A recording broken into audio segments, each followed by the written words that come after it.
Hello students, आज मैं आपके साथ शेयर कर रही हूँ क्लास 10th का ये half yearly exam question paper है 2025-26 का। ठीक है, मैक्सिमम मार्क्स आपके 80 हैं और टाइम मिलेगा आपको 3 घंटे का। ठीक है, अब यहाँ पर आप देखो, संस्कृत का क्वेश्चन पेपर है ये। ठीक है, मणिका जो बुक है उससे है। यहाँ पर आपको मिलेंगे 1 2 3 4 सेक्शंस मिलेंगे। ठीक है, सबसे पहले तो आपको अनसीन पैसेज मिलता है, इसे बहुत ही अच्छे से पढ़ना है आपने। और मुझे लगता है कि इससे इजी कुछ होता नहीं है। संस्कृत के पेपर में बहुत सारे ऑप्शन, आपको हर एक क्वेश्चन में ही लगभग ऑप्शन है। ऐसा कोई लिखने के लिए ऐसा नहीं आता जैसे बाकी की सब्जेक्ट में आता है। तो पहले आप पैसेज को अच्छे से पढ़ लो, और जब आप पैसेज को अच्छे से पढ़ लोगे तो नीचे जो क्वेश्चन दे रखे हैं उनके भी आप आसानी से आंसर कर दोगे। ठीक है, यहाँ पर देखो, यहाँ पर सिर्फ आपको एक वर्ड में ही आंसर, एक पद नहीं लिख रखा, मतलब सिर्फ 1 वर्ड आंसर करने हैं। ठीक है, यहाँ पर जो है, उसके बाद हम नेक्स्ट क्वेश्चन पे जाएंगे। यहाँ पर जो हमें कर रहा है, यहाँ पर आपको केवल 2 क्वेश्चन के आंसर करने हैं। ठीक है, और जो है इससे आपको पूर्ण वाक्य में, तो फुल सेंटेंस में आपको आंसर को लिखना है। ठीक है, 3 क्वेश्चन दे रखे हैं, 3 में से 2 ही करने हैं आपको। यहाँ पर भी 2 ही करने थे। अब आ जाता है आपका ये।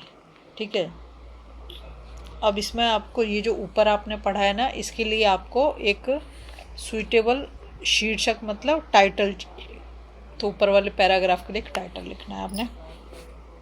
इसके बाद जैसे यहाँ क्वेश्चन में कहा गया है उसके अकॉर्डिंग आप करेंगे। हर एक क्वेश्चन 1 मार्क का है, 3 क्वेश्चन दे रखे हैं। ठीक है, तो इसको पढ़ो पहले क्वेश्चन को अच्छे से, क्या पूछ रहा है। जैसे यहाँ पर पूछा उसने क्रियापद, क्रिया तो समझते हो तुम बहुत अच्छे से, वारु को बोलते हैं, वो तुम्हें बताना है। ठीक है, इसमें आपको अपोजिट वर्ड समझते हो ना, विलोम शब्द, वो बताना है। ठीक है, फिर यहाँ पर जो देखो, इसमें जो आंसर लग रहे हैं उनकी कोई गारंटी नहीं है, गलत होंगे सही होंगे, तो उस पर मत जाओ, आप अपने आप सॉल्व करो इसको। ठीक है, फिर यहाँ पर जो है इसमें विशेषण पद बताना है आपको। ठीक है, क्या विशेषता है वो बताना है। इसके बाद शुरू हो जाता है हमारा खंड ख।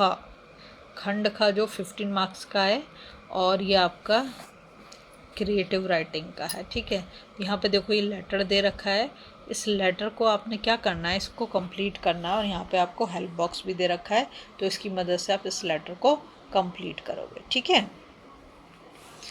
तो ये पहले लेटर को आप अच्छे से पढ़ लें, उसके बाद देखें कहाँ कहाँ पर क्या क्या पूछा गया है, उसके अकॉर्डिंग आप इसके आंसर लिख पाओगे। ठीक है, फिर हम जाते हैं, ये देखो पिक्चर कंपोजिशन दे रखा है, इसमें भी आपको हेल्प बॉक्स दे रखा है, तो यहाँ से हेल्प लेके आपको सेंटेंस बनाने हैं इसके अंदर। ठीक है, पहले लेकिन देख लो कि पिक्चर में हो क्या रहा है, जो जो दिख रहा है वही करना है। और यहाँ पे तो आपको हेल्प बॉक्स तो दे ही रखा है, इतनी ज़्यादा प्रॉब्लम वाली बात नहीं है। ठीक है, अब आ जाते हैं हम नेक्स्ट पर, या तो फिर आपने ये वाला करना है। ठीक है, यहाँ पर देखो तुम, इसमें तुम्हें 5 क्या करना चाहिए, सेंटेंस में अनुच्छेद लिखना है, और यहाँ पर भी आपको हेल्प बॉक्स दे रखा है। ठीक है, इसके बाद आ जाता है ये, यहाँ पर आपको डायलॉग कंप्लीट करने, इसके लिए भी हेल्प बॉक्स दे रखा है। कितना अच्छा है ना, अगर सब पेपर ऐसे ही आने लगे इतने सारे ऑप्शन के साथ, हर एक में ऑप्शन मिल जाए, बल्ले बल्ले हो जाएगी फिर तो।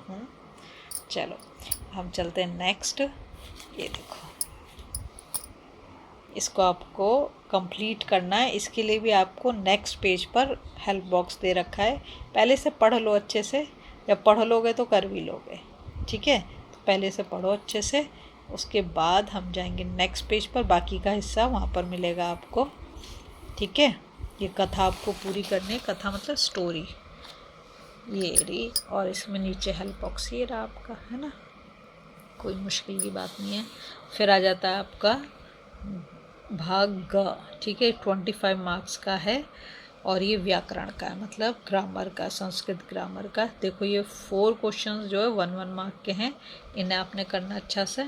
ठीक है, यहाँ पर जहाँ कहीं पर संधि करनी होगी और कहीं पर संधि विच्छेद करना होगा। जैसे यहाँ पे तो आपको संधि करनी है, यहाँ पर भी आपको संधि करनी है, यहाँ पर संधि विच्छेद करना है, और यहाँ पर भी आपको संधि विच्छेद करना है। ठीक है, या फिर आप ये वाला क्वेश्चन कर सकते हो, अथवा लिख रखा है ना, इसमें क्या करना है, इसमें संधि और संधि विच्छेद। क्या बात, अच्छा, इसी के तो ऑप्शन में दे रखा है, तो यहाँ पर आपको संधि करनी है, यहाँ पर आपको संधि करनी है, और यहाँ पर दोनों में हमें विच्छेद करना है, ठीक है, मतलब अलग अलग करना है। फिर ये आता है आपका यहाँ पर समस्त पद विग्रह करना है, ठीक है। यहाँ पर देखा रखा है आपको, इसका समस्त पद विग्रह करना है आपको, यहाँ पर भी और यहाँ पर भी, ठीक है। इसके बाद हम जाएंगे नेक्स्ट पेज पर। ये रहा। अब यहाँ पे अधोलिखित, यहाँ पर देखो तुम, इसमें आपको जो है प्रत्यय संयोजन और विभाज्य करना है। जहाँ पर यहाँ पर जैसे प्रत्यय दे रखा है तो आपको इसको एक साथ लिख देना है, और यहाँ पर नहीं दे रखा है तो इसमें मूल शब्द को अलग कर दोगे और प्रत्यय को अलग कर दोगे, ठीक है। यहाँ पर भी मूल शब्द अलग करना है, प्रत्यय अलग करना है, यहाँ पर आपको इसका संयोजन करना है, ठीक है। इसके बाद आता है आपका नेक्स्ट, यहाँ पे वाच्यानुसार आपको उचित शब्द भरना है यहाँ से देख के इसमें, ठीक है। इसके बाद हम जाएंगे नेक्स्ट, तो हमारा हो गया ये। यहाँ पर जो आपको ये दे रखा है काल बोधक शब्द, मतलब टाइम से रिलेटेड शब्द आपको यहाँ पर डालना है। बात समझ में आ रही है? यहाँ पर आपको टाइम का लिखना है। इसके बाद क्वेश्चन नंबर 10 में आप जाओगे, यहाँ अव्यय पद, ठीक है। अव्यय पद यहाँ पर आपको ये दे रखे नीचे, इसी को उठा के यहाँ पर आपने लिखना है, ठीक है, जो सही है जिसके साथ वो। इसके बाद क्वेश्चन नंबर 11 आ जाता है। इसमें आपको अशुद्ध की जगह पे शुद्ध वहाँ पे पहुँचा देना आपने, ठीक है। ये भी 1 मार्क के क्वेश्चन है, 3 क्वेश्चन। इसके बाद आता है पठिता बोधनम, मतलब ये सीन पैसेज है, ये आपकी बुक से लिया गया, 30 मार्क्स का है। यहाँ पर ये वाला पार्ट जो लिटरेचर का, इसको पढ़ो आप अच्छे से, और उसके बाद जो नीचे क्वेश्चन दे रखे हैं उनके आंसर दो, बिल्कुल वैसे ही है। पहले क्या करना है, 1 वर्ड में आंसर करना है, पहले 2 किसी क्वेश्चन के आंसर करने हैं, यहाँ पर भी किन्हीं 2 क्वेश्चन के आंसर करने हैं, और इसको आपको लेकिन फुल सेंटेंस में लिखना है, ठीक है। इसके बाद हम जाएंगे नेक्स्ट। यहाँ पर अब जैसे आपको इंस्ट्रक्शन दिए हैं उसके अकॉर्डिंग यहाँ विशेषण पद बताना है आपको, और इसमें पर्याय पद, मतलब यहाँ पर सिनोनिम बताना, और यहाँ पर आपको एडजेक्टिव बताना है, ठीक है। उसके बाद या तो ये करो, या तो नीचे वहाँ यहाँ पे दे रखा है, इसको आप कर सकते हो, ठीक है। यहाँ पर क्रियापद पूछा, यहाँ पर कृतम पद पूछ लिया है, और फिर आ जाता है आपका ये। तो इसको पहले पढ़ लो अच्छे से जो दे रखा है, उसके बाद जो नीचे क्वेश्चन पूछे गए हैं उनके आप आंसर कर पाओगे, लेकिन पहले उसे पढ़ना ज़रूरी है, उसके बाद ही आप आंसर कर पाओगे, ठीक है। ये हो गया। इसके बाद देखो नीचे यहाँ पर ये हो गया, या तो ये कर दो या तो ये कर दो।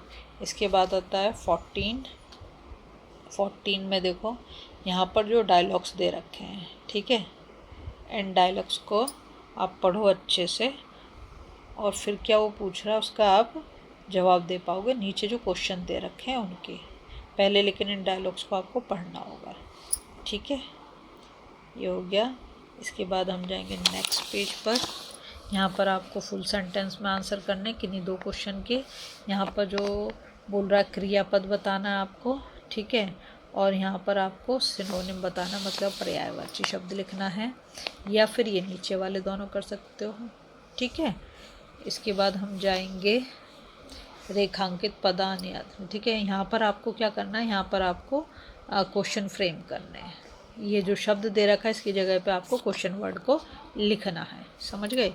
इसके बाद आपका ये आता है, इसमें आपको अन्वय डालना है, ठीक है। ये दे रखे हैं आपको, इन अन्वय को इसके अंदर डालना है, या फिर आप ये नीचे वाला क्वेश्चन भी कर सकते हैं, ठीक है, जो भी आपको इजी लगा आप उसको कर सकते हो। और इसके बाद हम जाएंगे नेक्स्ट। ये रहा हमारा, यहाँ पर तुम्हें दे रखा है पीछे वाले क्वेश्चन के लिए हेल्प बॉक्स। अब यहाँ पर भी आपको इन 4 ऑप्शन में से एक ऑप्शन जो भी सही है उसको यहाँ पर लिख देना है। सब में यही काम करना है, जो डार्क कलर से वर्ड लिख रखा है उसकी जगह पे ऑप्शन में से एक वर्ड चुन के आपको करना है, ठीक है। उसके बाद ये आ जाता है, यहाँ पर भी आपको हेल्प बॉक्स दे रखी है, हेल्प बॉक्स से आप सहायता लेके यहाँ पर जो इसको कंप्लीट कर सकते हो, ठीक है। अगर आपको वीडियो पसंद आ रही ना, प्लीज़ लाइक शेयर सब्सक्राइब कर दें, फॉलो जरूर।